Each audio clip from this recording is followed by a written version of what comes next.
Hello students, हम class 9th का chapter 7 कर रहे हैं जिसका नाम है ट्रायंगल्स। लास्ट वीडियो में हम एक्सरसाइज 7.3 का इंट्रोडक्शन पार्ट कंप्लीट कर चुके हैं। आज हम इस एक्सरसाइज का फर्स्ट क्वेश्चन करेंगे। तो सबसे पहले इसकी स्टेटमेंट देखते हैं। ये है 7.3 के क्वेश्चन नंबर 1 की statement. Triangle ABC and triangle DBC are two isosceles triangle on the same base BC and vertices A and D are on the same side of BC। ये फिगर गिवन है। इसमें जो triangle ABC है, ABC और DBC दोनों isosceles triangle given है जो कि सेम बेस BC पर बने हुए हैं।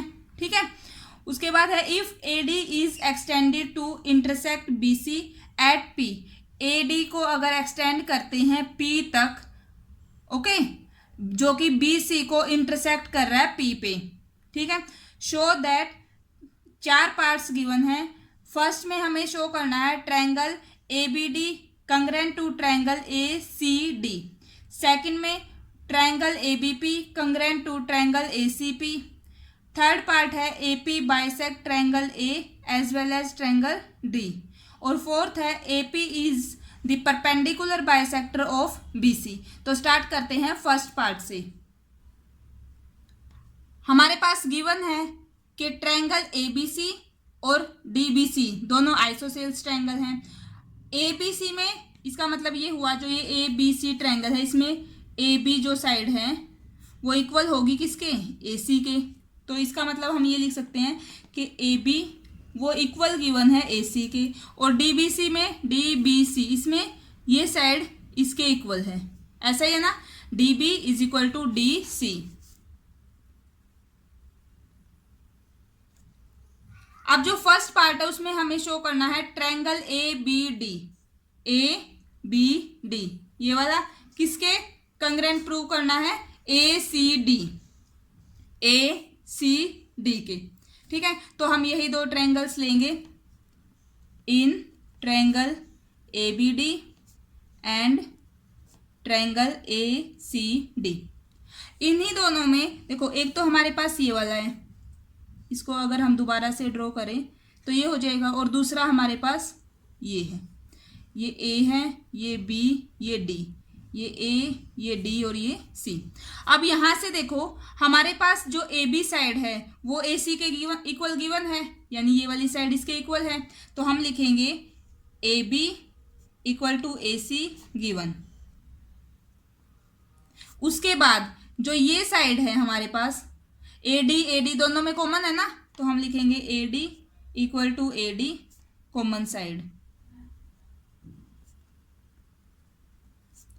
थर्ड जो BD है ये वाली साइड वो इसके इक्वल गिवन है। देखो DB is equal to DC, तो हम लिखेंगे ये ले ली, ये होगी अब ये वाली DB is equal to DC। जो ये दो साइड्स हैं हमारी, DB is equal to DC, ये भी हमारा गिवन था।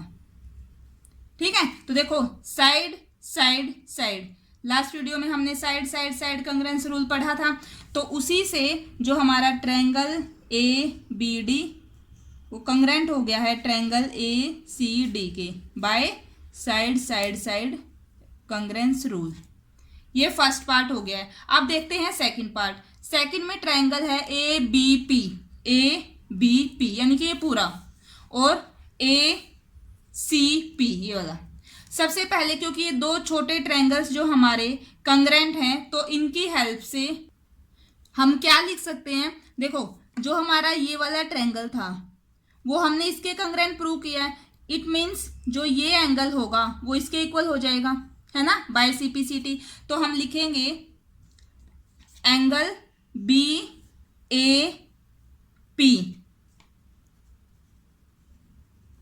वो इक्वल हो जाएगा CAP के, किससे, CPCT, corresponding parts of congruent triangle. अब करते हैं सेकंड पार्ट को। यही दो ट्रायंगल्स लेंगे हम सेकंड पार्ट में। ठीक है, in triangle ABP and triangle ACP।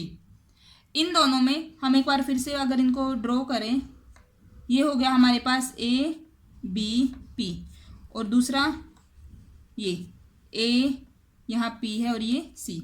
इन दोनों में ये दो साइड्स तो पहले से इक्वल गिवन है, ये ट्रायंगल हम प्रूव कर चुके हैं। और आप देखो ए पी दोनों में क्या है कॉमन, तो साइड एंगल साइड, इस रूल से ये कंग्रेंट हो जाएंगे। तो हम सबसे पहले लिखेंगे जो हमारी साइड है ए बी किसके इक्वल है, ए सी के गिवन है।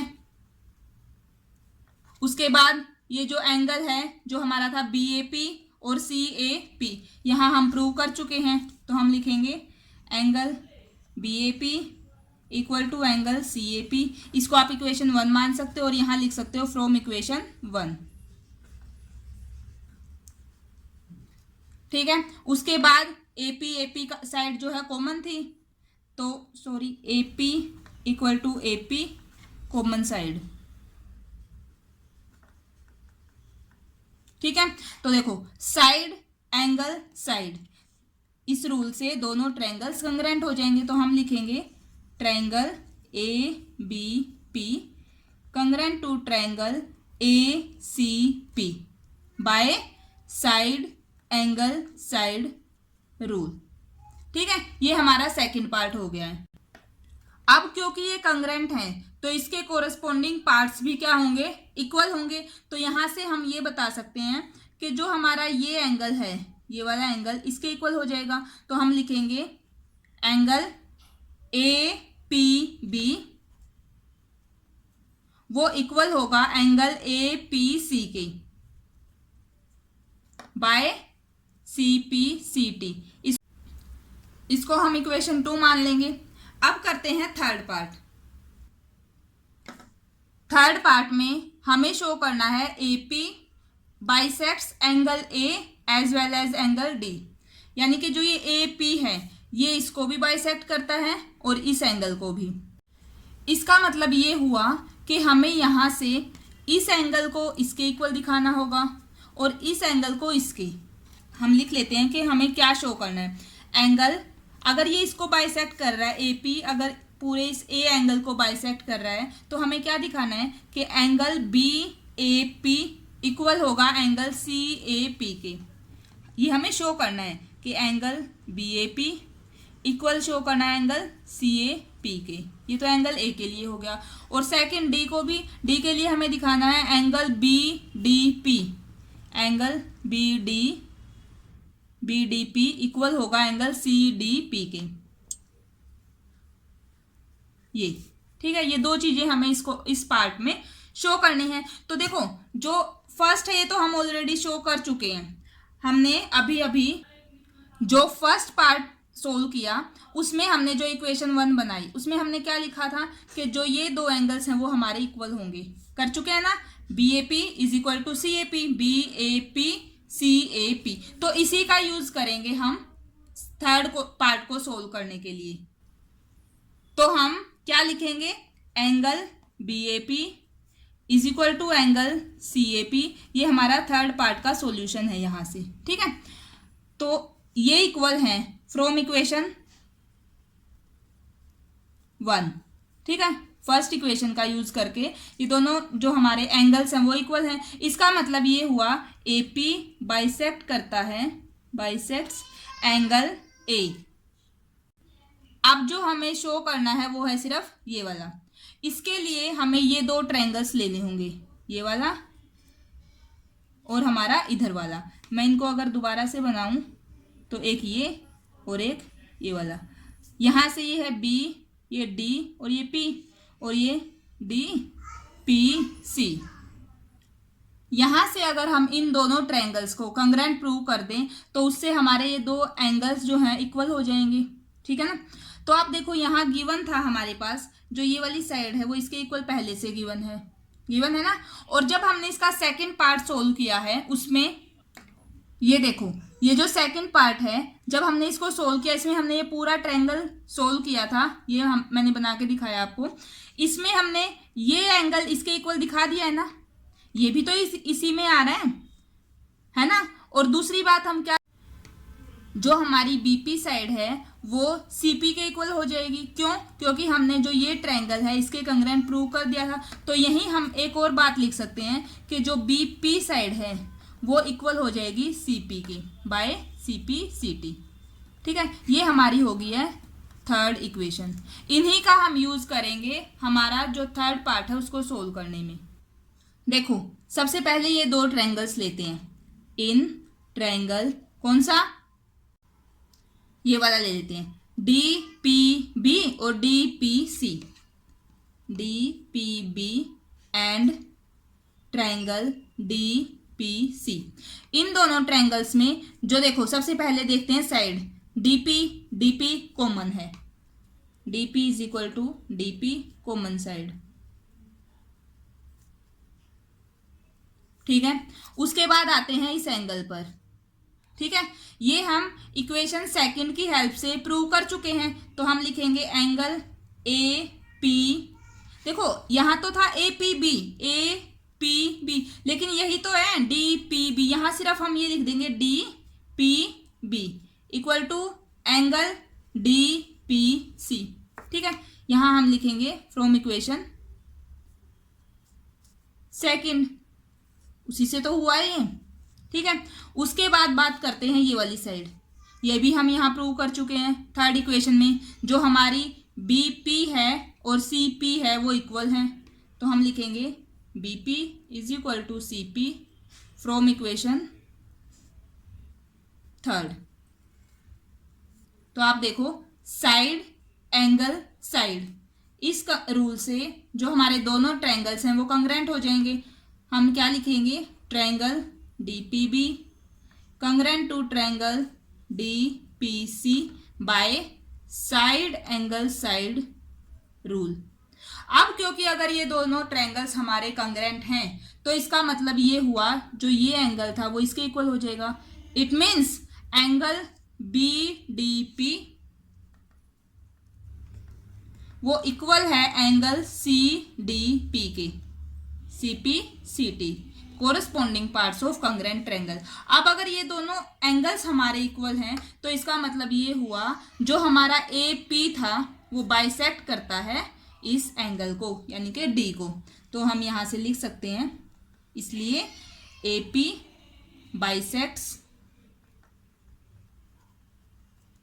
Angle D। ठीक है, A को यहां से दिखा चुके हैं और D को बाइसेक्ट यहां से दिखा चुके हैं। तो ये हमारा थर्ड पार्ट कंप्लीट हो गया है। अब देखते हैं फर्स्ट क्वेश्चन का लास्ट पार्ट। फोर्थ पार्ट में हमें क्या शो करना है कि AP is perpendicular bisector of BC। जो AP है वो BC का परपेंडिकुलर बाइसेक्टर है। दैट मीन्स एक तो ये दोनों 90 डिग्री के दिखाने हैं हमने, और दूसरा BP और PC इक्वल हैं, मतलब ये बाइसेक्ट कर रहा है इसको।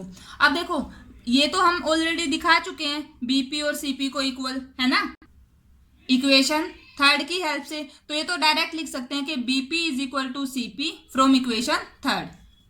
हम लिखेंगे BP is equal to CP from equation third, उसकी हेल्प से। ये दोनों तो इक्वल हैं। अब देखो, हमने जब अपनी इक्वेशन नंबर 2 की थी जिसमें हमने दिखाया था एंगल APB इक्वल है एंगल APC, APB और APC, यानी कि हम ये वाला एंगल इसके इक्वल दिखा चुके हैं, है ना। इक्वेशन सेकंड से पहले यही लिख लेते हैं कि एंगल APB वो इक्वल है एंगल APC के फ्रॉम इक्वेशन 2। ठीक है, अब देखो, अगर मैं BC लाइन को लूं तो इन दोनों एंगल्स का सम कितना होना चाहिए? 180 डिग्री लीनियर पेयर से। तो हम क्या लिखेंगे? Angle APB plus angle APC is equal to 180 degree. क्यों? क्योंकि ये लीनियर पेयर है। ओके, अब APB और APC दोनों ही इक्वल हैं, तो मैं इस APB ऐसे कैसे लिख दिया मैंने, और इस APC की जगह मैं APB लिख सकती हूँ। Triangle APB is equal to 180 degree. APB twice of angle APB is equal to 180 degree. ये 2 उधर जाएगा तो एंगल APB की वैल्यू आ गया है 90 डिग्री। दैट मीन्स APB ये 90 का हो गया। अब अगर ये 90 का है और ये एंगल हमारा APC के भी इक्वल था तो दोनों 90 के हो जाएंगे। तो angle APB is equal to angle APC is equal to 90 degree. 90 भी प्रूव कर चुके हैं और दोनों को इक्वल भी प्रूव कर चुके हैं। तो इसका मतलब ये हुआ hence AP is perpendicular bisector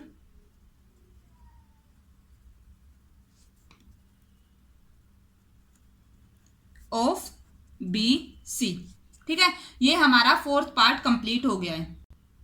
okay और इसी के साथ हमारा क्वेश्चन नंबर 1 कंप्लीट हो गया है। आई होप आपको इसके चारों पार्ट्स अच्छे से समझ में आए होंगे। तो स्टूडेंट्स ये थी हमारी आज की वीडियो। अगर आपको मेरी वीडियोस अच्छी लग रही हैं, आपके लिए हेल्पफुल हैं, तो प्लीज़ वीडियो को लाइक करना, चैनल को सब्सक्राइब करना और अपने फ्रेंड्स के साथ शेयर करना। Thank you.